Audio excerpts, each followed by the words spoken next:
तो इस वीडियो में देखने वाले हम लोग top 10 question C programming and data structure में।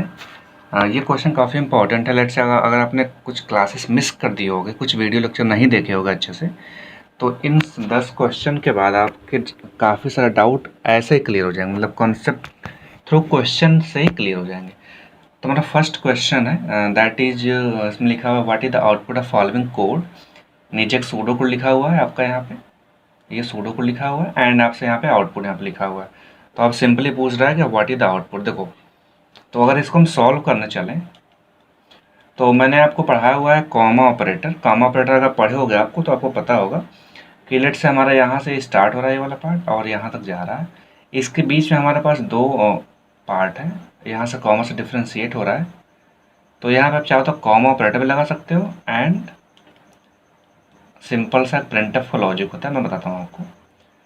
तो होता क्या है, अगर आपको प्रिंटफ के अंदर प्रिंटफ लिखा हो, जैसे हमारा प्रिंटफ यहाँ पे है, उसके अंदर एक और प्रिंटफ लिखा हुआ है, कुछ नहीं करते हैं, यहाँ पे आप कॉमा ऑपरेटर का कॉन्सेप्ट लेकर चलेंगे।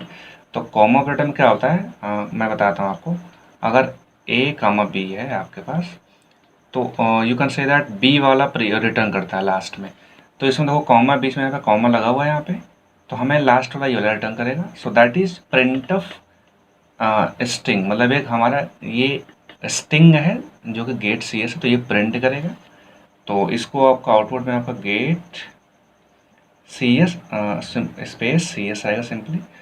तो हमारा ये पहला वाला प्रिंट होगा। अब एक चीज़ ध्यान देना, जो सेकेंड जो लास्ट प्रिंटफ होता है ये करता है रिटर्न उसकी लेंथ को, मतलब जो अंदर का प्रिंटफ हमारे पास यहाँ पे था उसकी लेंथ को रिटर्न करता है ये वाला, मतलब लास्ट वाला प्रिंटफ। तो लास्ट वाला प्रिंटफ का क्या काम है, उसकी लेंथ को रिटर्न करता है, सिंपली लेंथ को रिटर्न करता है। इसको यहाँ पे लिख दो आप ऐसे एज इट इज, राइट। तो यहाँ पे इसकी लेंथ मान लो आप, तो 1 2 3 4 5 ब्लैंक स्पेस 5 6 7, तो गेट सेस और 7 यहाँ पे रिटर्न कर देगा, क्योंकि बीच में हमारे पास कोई स्पेस नहीं है एंड कोई कुछ नहीं, तो आपका सिंपली ये रिटर्न कर देगा। तो आपका आउटपुट आएगा सिंपली डी वाला, राइट। तो आई होप कि आप सब क्वेश्चन को काफ़ी क्लियरली समझ गए होंगे। तो इसकी लेंथ अगर यहाँ पे हमारा 7 था लेंथ हमारी। हम बात करते हैं नेक्स्ट क्वेश्चन की। तो हमारे पास नेक्स्ट क्वेश्चन है that is what is output of following code. इसमें आपसे आउटपुट पूछ रहा है, जिसमें लिखा हुआ है नॉर्मल सा सूडो कोड लिखा हुआ है, ले लिखा हुआ। तो एक चीज आप ध्यान दोगे यहाँ पे, तो यहाँ पे कैरेक्टर हमारे पास है 255, मतलब एक कैरेक्टर है, कैरेक्टर डेटा टाइप है।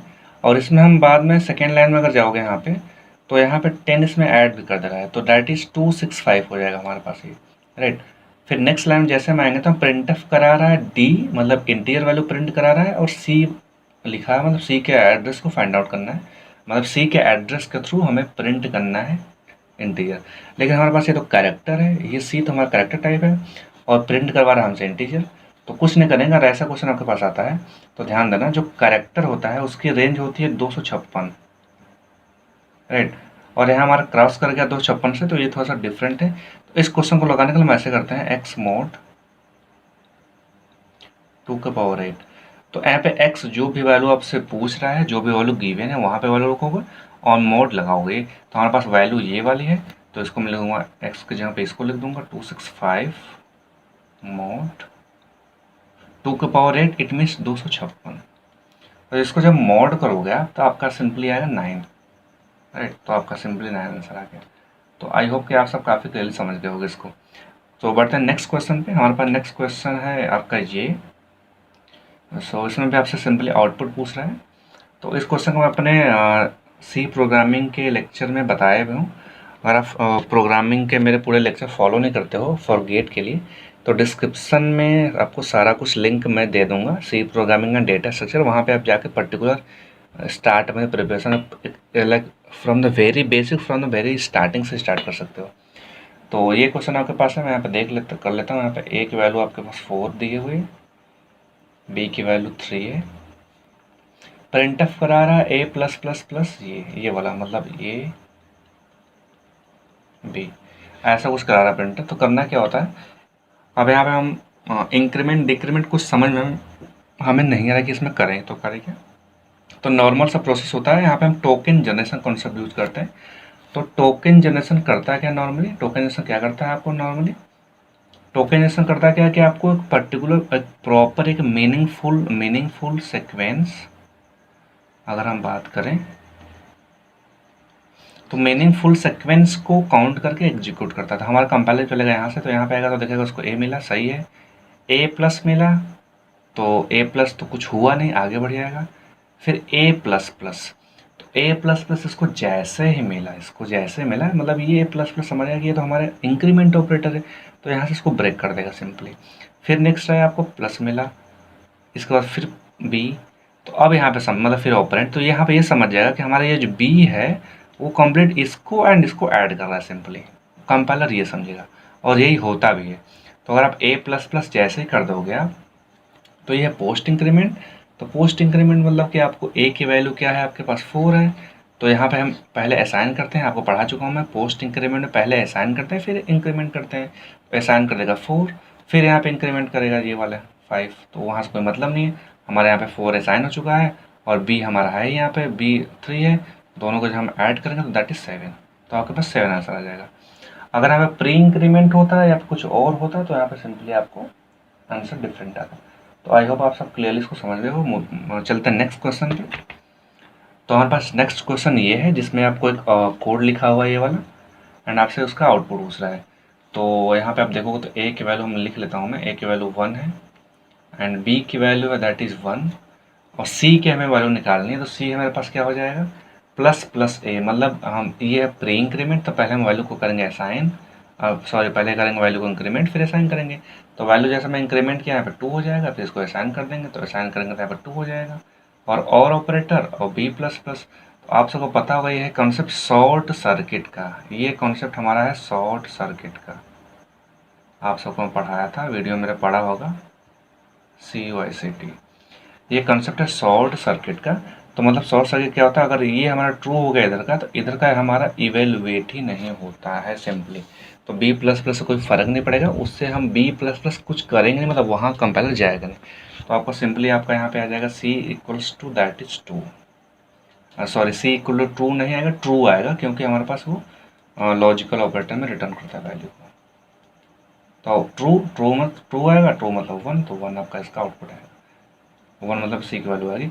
अगर हम बात करें डी के सिमिलरली, तो डी में हमारे पास है, क्या है डी में हमारे पास, बी माइनस माइनस, ये हमारे पास प्री इंक्रीमेंट है, ये वाला पार्ट प्री इंक्रीमेंट है।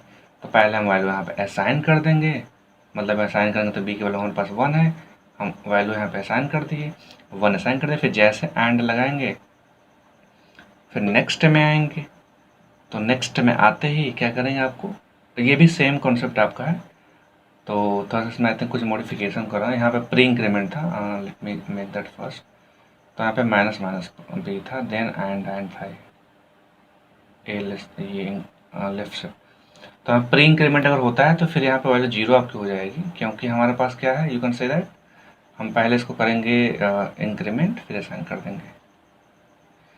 तो 0 मतलब ये शॉर्ट सर्किट कॉन्सेप्ट, ये वाला हमारा एग्जीक्यूट नहीं करेगा, तो ये वाला पार्ट हमारा सेकेंड वाला पार्ट जो है एग्जीक्यूट ही नहीं करेगा ये वाला। तो बी की वैल्यू आपके यहाँ पे 0 आ गई सिंपली, तो हमारे पास सॉरी डी की वैल्यू हमारे पास 0 आ गई, 0 आ गई। तो I thought something is missing, let check the answer. तो ओके, सो डी के वैल्यू क्या आपका आ रहा है, डी 0 है तो 0 होगा प्रिंट, मतलब 0 प्रिंट हुआ यहाँ पे। इसके बाद सी क्या है, सी की वैल्यू 1 है तो दैट इज 1। उसके बाद बी क्या है, बी भी 0 तो 0, and A that is a यहाँ पे आपका लिखा हुआ है,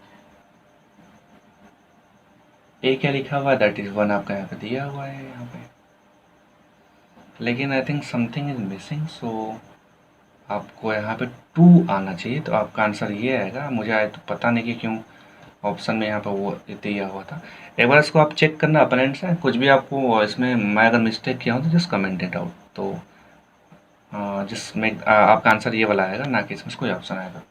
चलते हैं नेक्स्ट क्वेश्चन पे। तो हमारे पास नेक्स्ट क्वेश्चन ये है जो कि ये MSQ मल्टीपल सेलेक्ट क्वेश्चन हमारा MSQ है। इसमें क्या बोला, इंट ए इक्वल 7 से, तो इसमें से कौन कौन सा स्टेटमेंट करेक्ट पूछ रहा है। तो होगा क्या, ऑप्शन ए अगर हम देखते हैं, अगर ऑप्शन ए की बात करते हैं, तो ए इक्वल्स टू 7 हमारे पास, अगर इफ़ ए इक्वल्स टू, मतलब इफ़, मतलब ये ऐसे इफ़ लिखा है और इसके अंदर ट्रू, ट्रू मतलब वैल्यू पूछ रहा है आपसे। तो क्या ए सेवन्स के इक्वल्स है? या डेफिनेटली कि हमारे पास सेवन, ये भी सेवन है, ये भी सेवन है, दोनों इक्वल्स हो गए, तो हमारा पहला ऑप्शन सही हो गया। बी पे आते हैं, सेवन्स इक्वल्स टे, मतलब सेवन क्या हमारा ऐसा है कुछ, हमारा ऐसा है कुछ, यही तो है हमारा। यस डेफिनेटली, तो ये भी सही हो गया। सी है ए इक्वल्स टू सेवन, तो क्या हमारा ए सेवन, मतलब सेवन हमारा ए में साइन हो रहा है ऐसा कुछ? यस डेफिनेटली ये साइन हो रहा है। नेक्स्ट क्वेश्चन पे है, तो नेक्स्ट लिखा सेवन इक्वल्स टू ए, तो ऐसा कभी नहीं पॉसिबल होता है कि आप किसी भी ऑपरेंड को किसी भी लाइक कांस्टेंट वैल्यू में असाइन कर दो, तो ये आपका ये वाला गलत हो जाता है, तो ये वाला ऑप्शन आपका नहीं होता। तो फर्स्ट, सेकेंड एंड थर्ड, मतलब ए बी सी आपका सी सही है, डी वाला नहीं सही। चलते हैं नेक्स्ट क्वेश्चन पे। तो नेक्स्ट क्वेश्चन हमारा डेटा स्ट्रक्चर का है, नॉर्मल सा क्वेश्चन लिखा हुआ है, इसमें आपके ये ऑप्शंस दिए हुए हैं। एक बार पढ़ लेता हूँ। गिवन एन एरे, जिसमें आपको एरे दिया हुआ है यहाँ पे ये वाला, एंड इसमें एरे में आप फिर आपको सेकेंड एरे ये दिया हुआ है, और आपका बेस एड्रेस 100 दिया हुआ है, size of each byte two 1 byte दिया हुआ है। तो पूछ रहा है for lower triangular matrix find the address of a, इसका एड्रेस पूछ रहा है। लेकिन यहाँ पे एक चेंज है आपको, और रो में ज़्यादा यूज़ करना है, एक चेंजेस है कि आपको लोअर ट्रायंगुलर मैट्रिक्स, तो आई थिंक आई होप बहुत लोगों को ये चीज़ पता नहीं होगा, तो मैं आपको बताता हूँ। तो कुछ जो हमारा नॉर्मल फार्मूला होता है एक रो, फॉर रो मेजर ऑर्डर के लिए ये होता है कैलकुलेट करने के लिए बेस लाइक लोकेशन, जिसमें आपका base address plus word length, और ये l minus L B one, I think यहाँ पे आई होना चाहिए था, i minus L B one into u b two, that is length of the element, total number of element of column, और इसके बाद j minus L b two, ये होता है। लेकिन जो अगर आपसे लोअर ट्रायंगुलर मैट्रिक्स की बात करते हैं, तो ये जो आपका आंसर आता है ना यहाँ से यहाँ तक, इसको हम 2 से डिवाइड कर देते हैं सिंपली। और ये सेम कॉन्सेप्ट हमारा जो होता है कॉलम मेजर ऑर्डर में भी आपको इसी पार्ट पे 2 से डिवाइड करना है। तो इसको जब लगाओगे आप यहाँ पे, तो बेस एड्रेस आपको दिया हुआ 100, तो base address that is 100, word length दिया है 1, इसको मैं इसे ब्रैकेट में करता हूँ। फिर लिखा है आई माइनस एल बी वन, तो आई की वैल्यू आपको यहाँ दी हो, देखो आई हमारे पास आई है एंड जे है, आई की value 8 minus L B one that is 2, L B one देखो आपको एल बी वन मतलब इस वाले पार्ट में, इस वाले पार्ट में मैंने काफ़ी इसको डिटेल में समझाया हुआ है, नीचे डिस्क्रिप्शन में डेटा स्ट्रक्चर का लिंक आ रहा होगा, आप वहाँ पर जाकर इसको देख सकते हो, इस कॉन्सेप्ट को मैंने वहाँ पर काफ़ी डिटेल में समझाया हुआ है। तो दैट इज़ 2, तो यहाँ पे upper bound 2 that is 15 minus lower bound 2 that is 1 plus 1, तो आपका ये आएगा, plus j minus L b two, j आपका वहाँ पे 6 लिखा हुआ, 6 माइनस 1, तो ये आएगा आपका, यहाँ से ब्रैकेट बंद करता हूँ मैं, तो दैट इज 100 प्लस ये 1 से कोई मतलब नहीं, इसको हटाता हूँ यहाँ से मैं, तो दैट इज 6 आएगा ये, और ये आएगा, ये तो कट जाएगा, तो 6 इंटू 15 दैट इज 90, तो आपका ये देखो आ गया ये 5। तो मैं बोला आपको इसी में 2 से डिवाइड करना है, इसको 2 से डिवाइड कर दो, तो आपका यहाँ पे पर्टिकुलर ऐसा आ जाएगा 100 प्लस 45 प्लस 5, आपका ये देखो डिवाइड करने के बाद ये आएगा, तो ये मतलब टोटल आपका जाएगा 150। तो आपका ये फॉर रो मेजर ऑर्डर के लिए 150 आपका आंसर आ रहा है। तो आई होप कि आप सब क्लियरली समझ गए होगे, फार्मूला आपका सेम होता है, बस यहाँ पर सेकेंड वाले पार्ट को यहाँ से हम डिवाइड करते हैं 2 से। तो अगर आपको ये क्वेश्चन समझ में आ गया हो, तो आप मुझे कॉलम मेजर ऑर्डर का कमेंट में इसका आंसर देना। तो चलते हैं नेक्स्ट क्वेश्चन में चलते हैं हम लोग। सो नेक्स्ट क्वेश्चन ये काफ़ी इंपॉर्टेंट, काफ़ी फेमस क्वेश्चन है गेट एंड टेस्ट सीरीज में, जो कि पूछा करता है। तो इसमें लिखा हुआ है what should print fill print. तो ये क्वेश्चन मैंने अपने प्लेलिस्ट में कराया हुआ है ऑलरेडी, अगर आप देखे हो तो इसको आप स्किप कर सकते हो क्वेश्चन को, अदरवाइज इसको ध्यान से देखना। क्वेश्चन आपको लिंक लिस्ट लिखा हुआ है कुछ यहाँ से यहाँ तक लिंक लिस्ट लिखी हुई है, ये मतलब लिंक लिस्ट बनी हुई है कम्प्लीटली, ये हम देख रहे हो, और यहाँ पे कुछ आपको इंस्ट्रक्शन दिए हों, उसके बिहाफ पे आपको ये आउटपुट दिया हुआ। एक बार इसको देख लेते हैं हम लोग। तो अगर आपको जैसे भी ऐसा कुछ क्वेश्चन मिलता है, तो कुछ नहीं करना होता है इसके लिए। अगर ऐसा क्वेश्चन मिलता है आपको, तो सिंपली करना क्या होगा, आपको पहले सारे को एड्रेस दो, एड्रेस तो देखो मैं यहाँ पे लिख दूँ 100, 200, 300, 400, 500, 600, 700। ध्यान से रखना, काफ़ी ईजी क्वेश्चन आएगा। आप सोर्स को यहाँ पर बना लो, सोर्स, तो सोर्स बना लो आप यहाँ पर, तो कुछ नहीं करना। देखो तो सोर्स हमारा 100 है, नेक्स्ट इसका 200, इसका नेक्स्ट 300, इसका नेक्स्ट 400। मतलब P की वैल्यू हो गई आपकी 400, ये P हमारा हो गया यहाँ पे सिंपल। क्लियर, काफ़ी इजी क्वेश्चन आता है ये वाला।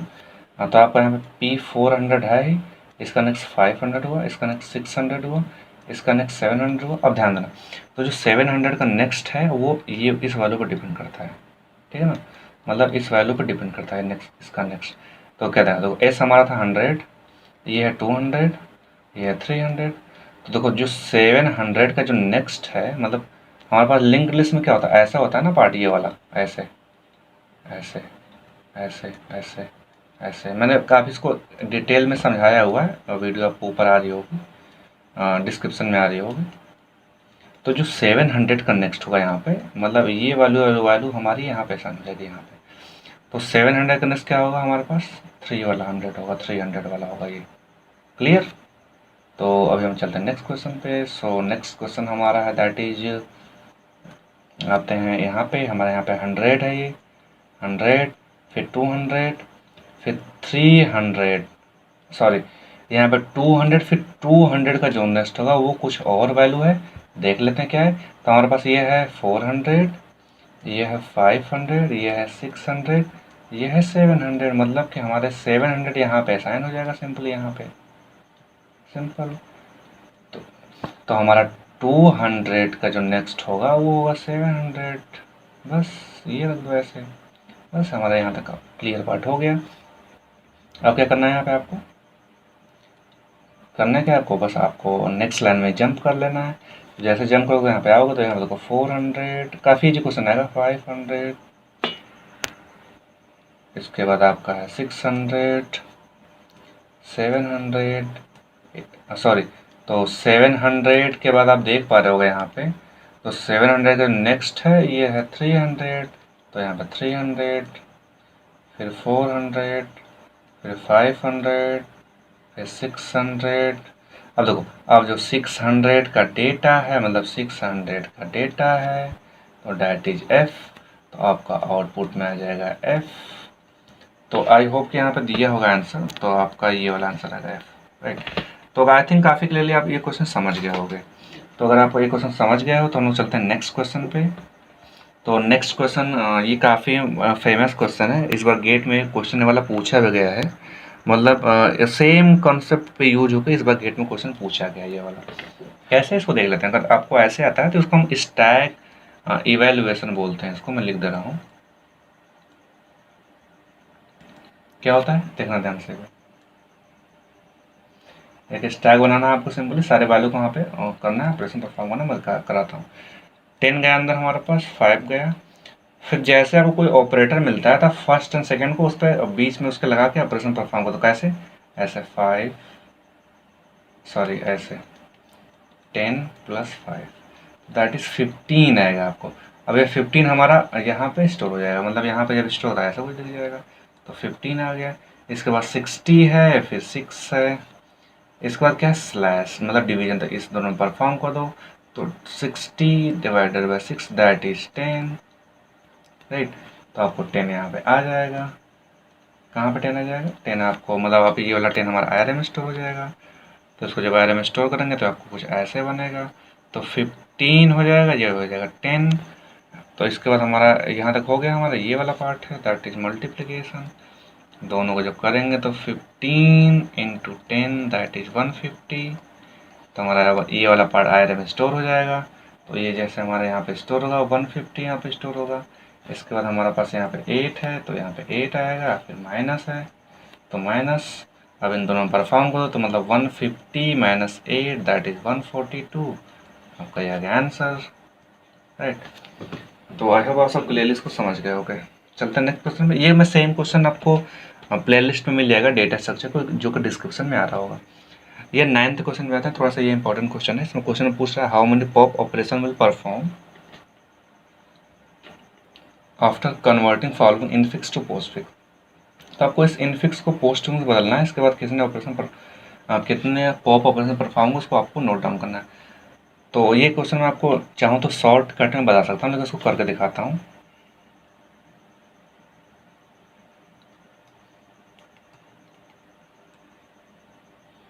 तो ऐसे वो देखना स्टैक है, तो मैं इसको वीडियो में काफ़ी से समझाया हूँ। जितने ऑपरेंड होते हैं उनको बाहर हम कर देंगे आउटसाइड,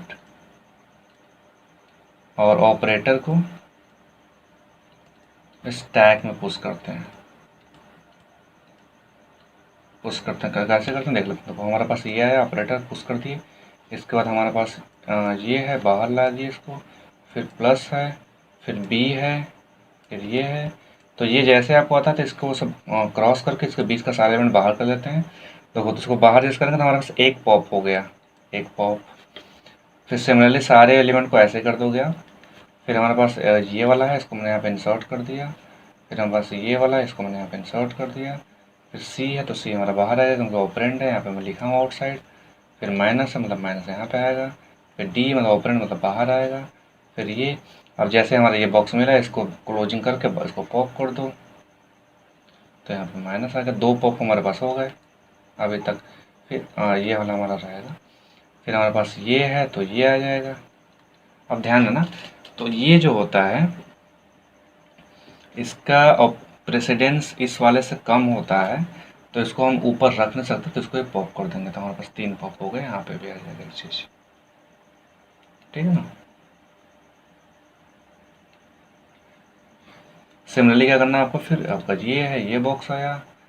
फिर आपका ई है तो ई आएगा। फिर स्लैश स्लैश, फिर ये, फिर ये, फिर एफ, फिर प्लस, फिर जी। फिर हमारे यहाँ आया तो इसको फिर बाहर करेंगे तो हमारा फिर एक बार और आएगा, 4 बार हो गया प्लस। फिर हमारे पास एक बक्स आएगा, फिर 5 बार हो गया, ये 5 बार। और एक बार लास्ट में 6 बार आएगा यहाँ पे, एंड 7 बार। तो ये इतना बड़ा बताना कोई मतलब नहीं है। एक चीज़ ध्यान देना आप सब, जब भी आपसे ऐसा क्वेश्चन पूछ दे तो जितने आपको पास ऑपरेटर दिए हैं ना, जितने बस उसको काउंट करके आंसर मार दो। 3 4 5 6 7, आपका 7 आंसर आ गया।